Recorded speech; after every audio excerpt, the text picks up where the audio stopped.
출애굽기 20장 3절 말씀, 너는 나 외에는 다른 신들을 네게 두지 말라. 다른 신들을 네게 두지 마라. 이 십계명에 대한 이야기입니다. 출애굽기 20장에 있는 게 십계명에 대한 이야기인데, 여기 3절에 보면 나 외에 다른 신들을 두지 마라. 이제 내 앞에 다른 신들을 두지 마라. 이제 그런 말이고, 내 앞에 다른 신들을 두지 마라는 말은 다른 말로 말하면 어떤 의미가 되겠어요? 하나님은 유일하신 하나님이니까 하나님만 섬겨야 된다, 그런 말이겠죠, 그죠? 하나님만 섬겨야 된다. 여기서 보면 십계명의 특징이 8개가 뭐뭐 하지 마라 이렇게 돼 있고 2개가 뭐뭐 하라 이렇게 돼 있어요. 그러니까 출애굽기 20장의 1절 2절에 보면 하나님이 모든 말씀으로 말씀하여 이르시되 나는 너를 애굽 땅 종되었던 집에서 인도하여 낸 내 하나님 여호와라 이랬거든요. 그러니까 종에서 우리를 자유케 하려고 우리를 불러냈다는 거예요. 그러니까 여기 이제 이스라엘 백성들을 마찬가지죠. 그러니까 우리들도 마찬가지예요. 종되었던 우리 애굽에서 우리를 불러냈다. 그래서 뭘 해주겠다는 거예요? 종인데 우리를 불러낸 거니까 자유하게 해주겠다는 거 아닙니까? 그죠? 우리가 세상에 매여 사는 사람들을 자유하게 해주려고 불렀다는 얘기예요. 그러려고 십계명 준 겁니다. 그러니까 십계명이라는 게 우리를 억압해서 오히려 어떤 십계라고 하는 율법으로 우리를 억압해서 살게 하려고 한 게 아니라 그 십계명을 통해서 너를 자유하게 하는 모습을 보여주려고 한다는 얘기예요. 그러면 여기서 십계명에서 뭐가 하지 말라, 뭐가 하라 이렇게 돼 있다고요? 2개는 하라고 돼 있고 8개는 하지 말라고 돼 있어요. 여기 이제 십계명을 이렇게 보면, 그래서 2개 하라는 것은 뭐뭐를 하라고 나와 있어요. 출애굽기 20장에 여기 지금 1절부터 17절까지 말씀이 십계명에 대한 이야기거든요. 그리고 그 십계명에 대한 이야기에서 2개가 하라는 말이고 나머지는 하지 말라는 얘기예요. 그러니까 2개 하라는 건 뭐뭐를 하라는 거 나왔어요. 뭘 하라 이렇게. 안식일을 지켜라, 그게 하나 나왔어요. 안식일 지켜라. 그게 4번째 계명이에요. 그리고 또 하나 뭐 하라 이런 게 있어요. 부모를 공경하라 이렇게 돼 있어요. 그러니까 안식일을 지켜라, 부모를 공경하라, 이 2개는 하라고 돼 있고 나머지는 하지 말라 이렇게 돼 있어요. 이 성경에 지금 십계명을 보면은. 그러니까 자, 2가지 하라는 거가, 그러니까 좀 중점적으로 생각해 보면 2가지 하라는 게 좀 더 중요한 거라는 얘기죠, 그죠? 그러니까 다른 것들도 중요하지만 이 2가지가 하라 그랬으니까 하나님 입장에서는 이 2가지를 위하여 하나님이 이스라엘 백성들을 광야로 이끌어냈다. 애굽에서 종되었던 우리들을 풀어서 자유하게 풀어서 데리고 나온 이유는 2가지를 해야 하기 때문이다, 이렇게 볼 수가 있죠. 그러면 2가지를 한다는 게 뭐라고요? 안식일을 지켜 거룩하게 돼야 된다는 말이고, 또 하나는 부모를 공경해야 된다. 이제 그런 2가지를 해야 된다라고 되어 있는 거예요. 나머지는 다 하지 말라는 데거든요. 그러면 나머지 하지 말라 그러면, 자, 생각해 보세요. 우리한테 야, 너 이거 하지 마. 너 이거 하지 마. 그러면은 좀 부정적인 얘기예요, 긍정적인 얘기예요? 부정적인 얘기죠. 야, 이거 하지 마. 안 돼. 하지 마. 이렇게 하는 거는 좀 어린아이들한테 너희들 어린애니까 어른이 하는 말이 이거 해라 하면은 좀 우리를 좀 인정해 주는 거잖아요. 그죠? 이거 해라 그러면 좀 인정해 주는 건데, 하지 말라 그러면 어떻게 하는 거예요? 인정해 주는 게 아니라 어린애처럼 보는 거잖아요. 그죠? 뭐뭐 하지 마 그러면 어린애들한테 그러잖아요. 그러니까 만약에 좀 컸다 그러면 어떻게 해요? 뭐뭐 좀 해 이러잖아요. 뭐뭐 하지 마 보다는 뭐뭐 해라 이렇게 말하잖아. 그죠? 큰 사람한테는 뭐뭐 해라 그러고 어린애들한테는 뭐뭐 하지 말라 그러잖아요. 근데 십계명을 보면 8개가 하지 말라고 돼 있어요. 그리고 2가지는 해라고 돼 있습니다. 그러니까 2가지를 하라는 거하고 나머지 하지 말라는 8가지하고 구분이 되잖아요. 그러니까 우리를 어떻게 보면 하나님은 긍정적인 면에서 2가지를 하도록 애굽이라는 종되었던 우리의 삶에서 우리를 건져서 자유하게 했다. 두 가지의 삶을 살게 하려고 어떤 거예요? 안식일을 지켜 거룩하게 돼야 된다. 또 하나는 부모를 공경해야 된다. 이런 의미죠. 이거 하라 그 말이에요. 나머지들은 하지 마야 돼. 너희들이 애굽에서 삶을 살았던 그 삶이 형편없어. 너희들 완전 순 애기야. 너희들 믿음이라고 하는 건 뭐 전혀 없는 상태에서 종교적인 생활을 하던 사람들이야. 그러니까 너가 그렇게 생활하는 것을 하지 마라. 그러니까 너 그렇게 하는 것은 진짜 믿음이 아니야. 그렇게 하지 마라고 하는 것이 8개가 나오는 게 십계명이라는 거예요. 출애굽기 20장에 지금 나오는 그런 이야기들이에요. 그래서 제가 여러분에게 이것을 하지 말라 그러면 계명이 되는 거고요. 여러분, 하나님이 하지 말라 그럴 때는 어린아이 취급해가지고 하지 말라는 건 계명이 되는 거고, 만약에 이걸 갖다가 바꾸어서 이렇게 해 그러면 좀 어른 취급해 주는 거죠. 우리를 좀 인정해 주는 거잖아요. 그죠? 그러면 인정해주고 어른 취급되면은 뭐가 되는 거냐면 이런 거예요. 여러분 성경을 잘 보면 어떤 현상이냐면, 자, 애기나 아들이면은 어떻게 부모가 다 해주죠. 애기나 아들이면 부모가 다 해준단 말이에요. 그러면 좀 크면은 어떻게 돼요? 장가도 가야 되고 시집도 가야 되잖아요. 그죠? 항상 어린애 같이 할 수는 없잖아. 그러니까 크면은 장가도 가야 되고 시집도 가는 거예요. 크면은 그렇다고요. 그래서 신랑은 신부를 위해서, 신부는 신랑을 위해서 내가 컸습니다 라고 하는 것을, 내가 컸습니다 라는 걸 인정하는 거, 내가 컸습니다 하는 걸 스스로 나타내 주는 게 장가를 가는 거고 시집을 가는 거란 말이에요. 그러면 장성한 예수님을 만나려면, 신랑 대신 예수님 만나려면 우리는 신부가 돼야 되겠죠. 그러면 신부가 어린애가 되면 어떻게 해요?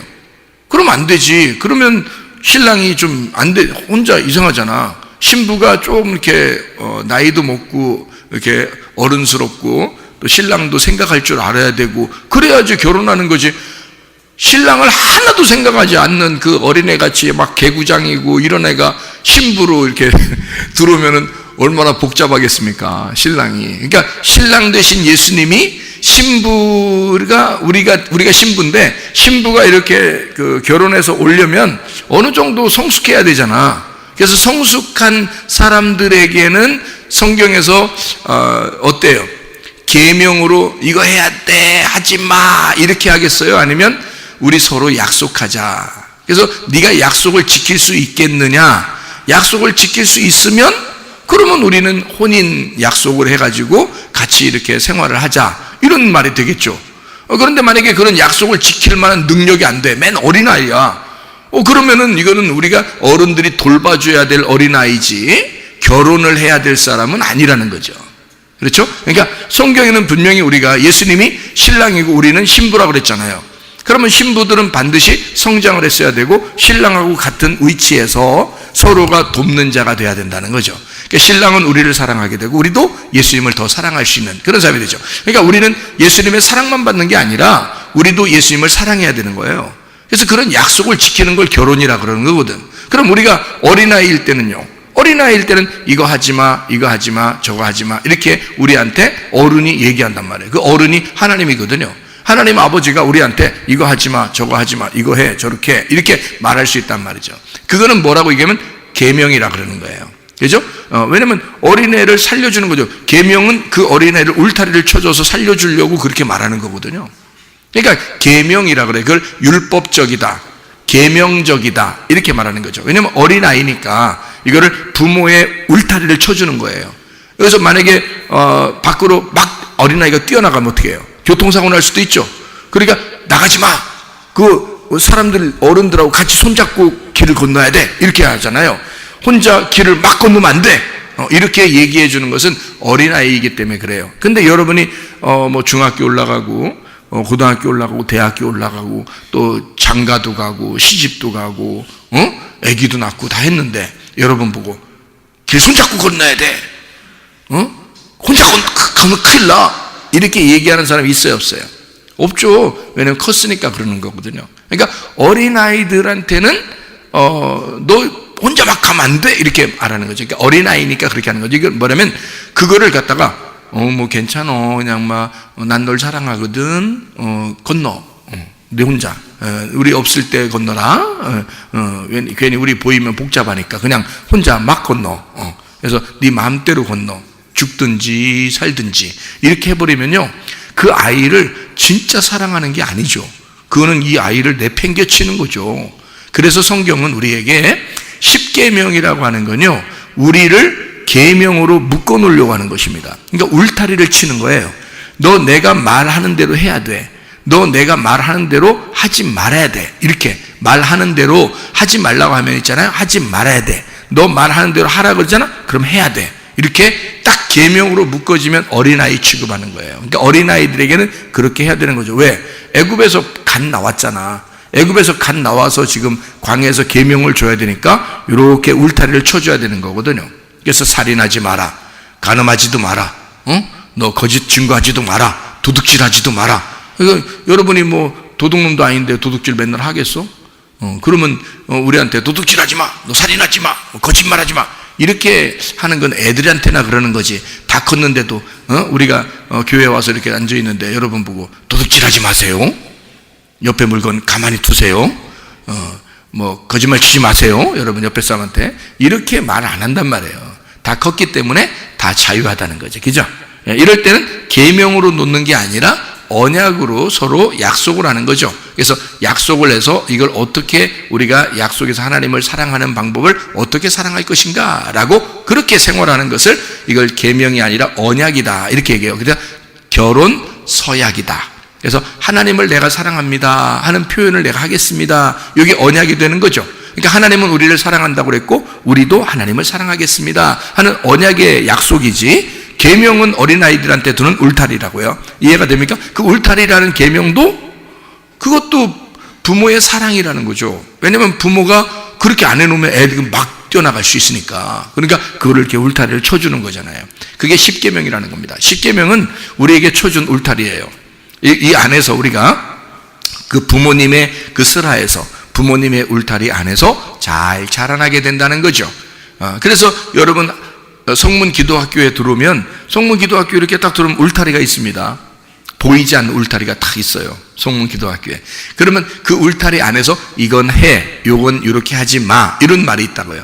그런 것들은 다 이제 울타리를 쳐주는 거예요. 그래서 그 안에서 잘 자라나도록 이렇게 만들어주는 거거든요. 교회에 들어오면 여러분 교회 안에서도 이렇게 하세요, 이렇게 하지 마세요 라고 말하는 어떤 울타리가 있다고요. 그러면 그 안에서 이렇게 자라날 수 있도록 특별히 믿음이 연약한 자들에게 더 그런 것들을 이제 가르쳐줘서 울타리를 쳐주는 거거든요. 그 다음에 이제 이 사람이 컸어요. 그러면 스스로 알아서 신랑 되신 예수님 사랑하게 돼 있고, 하나님 알아서 하나님을 사랑하게 돼 있고, 알아서 기도하고 알아서 예배드리고 그런단 말이죠. 누구 뭐 억지로 너 이렇게 하나님께 봉사해 그러지 않는데도 자기가 스스로 알아서 하나님 앞에 헌신하고 헌금도 하고 기도도 하고 예배도 하고 봉사하고, 뭐 김치 담그는데도 그냥 서로 자기들끼리 즐겁게, 목사한테 얘기도 안 하고 자기들끼리 즐겁게 김치도 만들고, 그죠? 그러니까 목사가 김치 좀 만들어주세요 이렇게 안 했는데도 자기들끼리 김치 좀 만들어야 되겠다고 자기들끼리 얘기해서 그냥 김치도 만들고, 근데 김치를 만드는데 이렇게 즐겁게 그냥 다 같이 힘을 합쳐서 즐겁게, 그리고 이제 김치 다 만들고 나면 왜 꼭 먹는 게 있잖아요. 고기 이렇게 삶아서 김치랑 같이 이렇게 해서 다 이렇게 건강은 생각하지 않지만 어쨌든 그렇게 막 이렇게 먹고 맛있게 즐겁게 지내는 모습들을 이렇게 보게 됩니다. 그러니까 이건 어떻게 해요? 자발적으로 자유가 있는데 해도 되고 안 해도 되는데 자기들이 기쁨으로 이렇게 섬길 수 있게 되었다. 이것은 어린아이가 아니라 어느 정도 자라났다 이렇게 볼 수 있는 거죠. 조금 더 자라나게 되었다. 믿음이 성장했구나 이렇게 볼 수 있는 거죠. 우리 교회 같은 경우는 이렇게 교회적으로 이렇게 뭐 주일학교라든지 무슨 행사가 있다, 학생회 무슨 행사가 있다, 또는 뭐 목장에 무슨 행사가 있다, 뭐 이렇게 여전도에 무슨 행사가 있다 그러잖아요. 하나도 지원이 없습니다. 자발적으로 다 하거든요. 여기가 이렇게 하는데도 많지가 않아요. 이렇게 하는데도 많지가 않아요. 그러니까 이것은 뭐냐면 스스로 이거를 배워야 된다는 거예요. 이것은 교회적으로 다 이것을 지원하기 시작하면요, 교회가 할 일을 못합니다. 교회가 할 일을 못하니까 이 모든 것들이 다 한쪽으로 막 치우치게 돼. 어떤 사람에게 더 많이 가고 어떤 사람에게 더 적게 가고 이렇게 해서 막 치우치게 되잖아요. 그러면 교회가 교회 전체적으로 해야 될 일들이 있는데 그것을 못하는 거예요.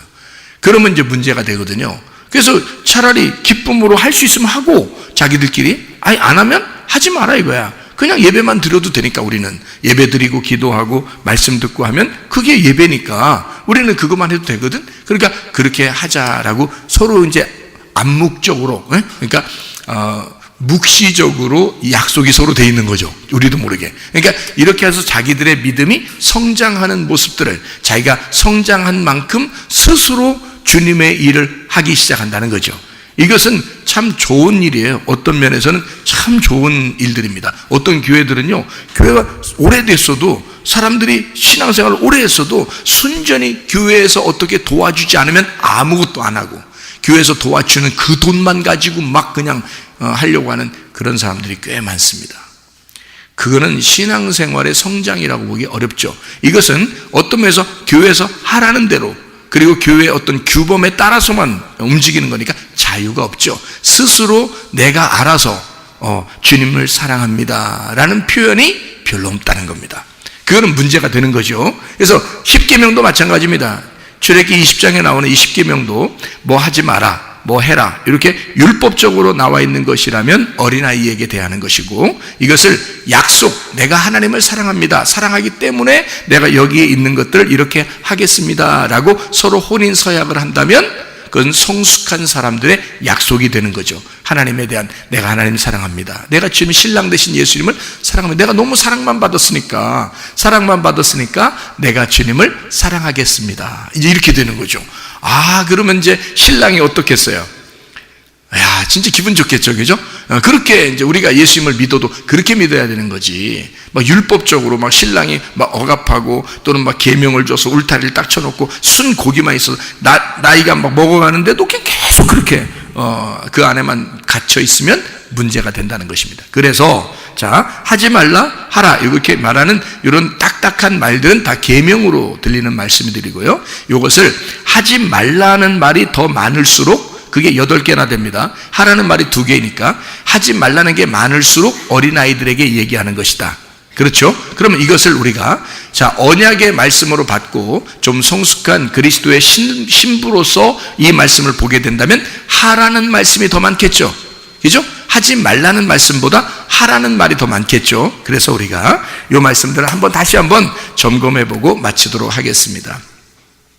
출애굽기 20장의 1절부터 17절까지의 말씀에 애굽의 종에서 놓여서 너희가 해방을 받아라 라고, 그래서 이런 계명을 주노라 라고 얘기하는데요. 여기 보니까 첫 번째가 다른 신을 두지 마라 이랬습니다. 다른 신 두지 마라는 말은, 자, 마라라고 했으니까 다른 신 두지 마라 그랬으니까 요거를 갖다가 뭐 해라 이런 말을 바꾼다고 그랬죠. 바꾸면 어떻게 되는 거냐면 유일하신 하나님만 섬겨라. 그러니까 남편이신 예수님만 사랑해라. 하나님만 바라보거라 이 말이죠. 그죠? 하나님, 똑같은 말인데 한쪽은 하지 말라는 얘기였고, 하라는 말로 따지면 하나님만 생각하고 살아라. 신랑 되신 예수님만 사랑하거라. 너는 남편 된 예수님만 쳐다보고 살아라. 이렇게 되는 거죠. 그게 이제 이렇게 말씀하는 거 아니겠습니까? 두 번째로 우상을 만들지 마라. 우상 숭배하지 마라 라는 말이거든요. 우상 숭배하지 마라 그랬으니까 이 우상 숭배라는 건 어떻게 되는 거예요? 둘로 이렇게 나누어지는 거거든요. 우상을 섬긴다는 것은 벌써 하나님을 믿어야 되는데 형상을 믿는다는 것은 이게 껍데기거든요. 이게 형상, 우상이거든요. 그러니까 요거를 믿는다는 말은 하나님 실제보다는 가짜를 믿는다는 거니까 실제와 가짜를 나누는 거거든요. 그래서 너희가 둘로 나누지 마라, 그런 말이거든요. 이 말이 다시 말하면 네가 신이 되지 마라 이 말이거든요. 자, 무슨 말이냐면요, 자, 하나님이 우리 속에 하나님의 영으로 함께 하시죠. 근데 그 모습의 형상, 항아리는 누구예요? 나죠. 내가 항아리란 말이에요. 근데 속에 이게 하나님의 영이 없으면 어떻게 돼요? 이거는 형상이 돼버리는 거예요. 그냥 자기가 어떤 형상이 돼버려요. 그거를 성경에서 뭐라면 우상이라 그래요. 그러니까 하나님의 영이 있지 않은 사람처럼 되는, 그러니까 겉의 모습이 자기가 스스로 하나님의 형상으로 자기가 하나님처럼 살려고 하는 거 있잖아요. 그게 선악과 먹고서 자기가 하나님 되려고 한 거잖아요. 그죠? 하와가 하나님처럼 되려고 했던 게 그게 왜 그러냐면 그런 모습 때문에 그런 거거든요. 하나님의 형상을 회복하려고 하는 건데 그 형상이 속에 있는 하나님의 형상을 회복해야 되는데 겉에 있는 하나님의 형상을 회복해서 자기가 하나님처럼 사는데 겉의 모습만 그렇게 한다는 거죠. 속에 있는 내용이 아니고, 그러면 그걸 뭐라 그러냐면 우상이라 그렇게 말하는 거란 말이에요. 겉에 표현되는, 그러니까 겉에 모습으로 보이는 형상이라는 겁니다. 그게 우상. 그런 우상을 만들지 마라. 자, 쉽게 얘기하면 뭐라고요? 네가 신이 되지 마라, 그 말이에요. 네가 신이 되지 마라. 자, 형상이 살게 하지 마라.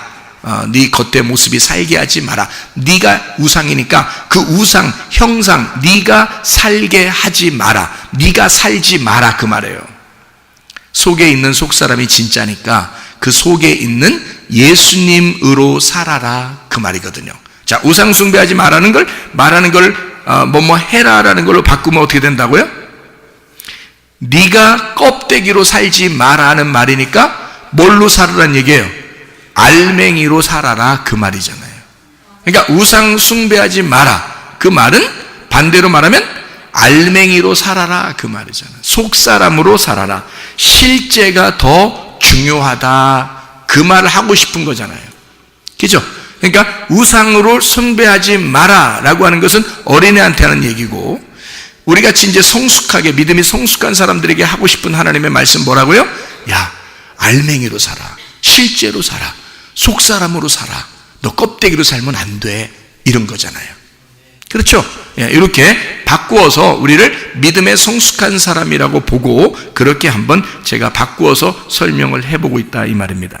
이름을 망령되이 부르지 마라 이렇게 말하는 것은 이것도 망령되이 부르는 게 있으니까 그렇게 하지 말라는 거 아닙니까? 그죠? 그러니까 이건 어린아이들에게 하지 마라 그런 말이잖아요. 그러면 반대로 얘기해서 이 말은 뭐예요? 어떤 말이에요? 이름을 망령되이 여기지 마, 그 말은 어떤 말을 하려고 하고 싶은 거예요? 하나님의 이름을 존중하라는 말이죠.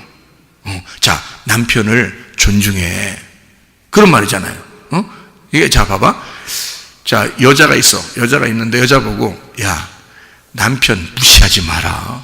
그럼 이 사람이 어떻게 했다는 거, 평상시에 무시했다는 얘기거든, 그죠? 그러니까 무시했으니까, 야, 무시하지 마, 이 말이잖아, 그죠? 너 이름을 망령되이 여기지 마, 이런 거잖아. 근데 이거는 원래 어떤 뜻이야? 그러니까 원래 둘이 이제 성숙해가지고 이 사람에게 좋은 말로 내가 해야 된다면 뭐라고 얘기하겠어? 이름을 존중해. 남편은 존중받아야 될 사람이거든. 그러니까 남편을 네가 존중할 만한 능력이 생겼으니 너는 그만큼 성숙했으니까 너는 남편을 존중해. 그런 말로 바꿀 수 있죠, 그죠? 자, 이름을 망령되이 여기지 마, 그 말은 네가 망령되이 여겼단 얘기야. 한마디로 말하면 이름을 무시했단 얘기야. 네가 그 정도로 살았다, 너는 믿음이 별로 없고 어린아이였다, 그 말이지. 근데 우리가 하나님 앞에 언약을 맺고 이 계명을 계명이 아니라 언약, 혼인의 서약으로 생각한다면, 아, 너는 남편을 사랑하고 존중해라, 그 말이잖아요. 그죠? 이름을 망령되이 여기지 마, 다시 말하면 그 이름을 존중하라, 그 말이거든요. 그럼 그 이름이 뭐예요? 사무엘하 6장 2절의 말씀에 보면 뭐라고 되어 있나요? 사무엘하 6장 2절 말씀 보면, 다윗이 일어나 자기와 함께 있는 모든 사람과 더불어 바알레유다로 가서 거기서 하나님의 궤를 메어 오려고 하니 그 궤는 그룹들 사이에 좌정하신 만군의 여호와의 이름으로 불리는 것이라. 자, 뭐가 여호와의 이름이라는 거죠? 법궤가 여호와의 이름이라는, 그러니까 여호와의 이름을 망령되이 여기지 마라는 말은 너 법궤 무시하지 마, 그 말이거든요. 그러면 그 말은 이름을 존중해야 돼. 그럼 다른 말로 뭐래요? 법궤를 존중해야 돼, 그 말이잖아요. 법궤를 존중해. 다시 말하면 법궤라는 그 말씀을 네가 존중해야 되는 거야 라는 말이죠, 그죠? 그러니까 나사렛 예수가 그 법궤로서 이 땅에 오셨죠. 그러니까 우리는 누구의 이름으로 구원받아요? 나사렛 예수의 이름으로 구원받아요. 그럼 그 이름이 뭔데요? 법궤, 만군의 여호와의 이름이라는 법궤. 그 말씀이신 나사렛 예수의 이름, 그것을 존중해라, 그 말이거든요. 나사렛 예수의 이름을 존중해라. 그거 무시하지 마. 존중해야 돼. 이 말이죠. 반대로 말하면. 그죠? 예. 그러니까, 요게 이제, 이 말씀을 하지 말라는 말과 하라는 말로 우리가 잘 생각해 보면 이게 계명이냐, 아니면 우리에게 언약이 되는 것이냐라고 하는 것을 할 때 어린애한테 얘기하는 거냐, 좀 성숙한 신부에게 얘기하는 것이냐. 나는 여러분에게 믿음이 성숙한 사람으로서 신부는 어떤 이야기를 들어야 하나? 바로 어떻게 해, 이렇게 해. 이것으로 우리가 들어야 된다. 이것은 약속이니까. 근데 뭐뭐 하지 마. 이것은 일방적으로 어른이 어린아이에게 얘기하는 거란 말이에요. 그죠? 그럴 때는 계명이 되는 거죠. 울타리가 되는 거고 율법이 되는 것입니다. 그래서 어린아이들은 율법 안에서 자라나야 되는 거예요. 그죠? 그게 로고스예요. 그 로고스가 어느 정도 커가지고 이 로고스 말씀이 가슴에 들어오면 레마가 돼요. 그래서 그걸 경험하게 됩니다.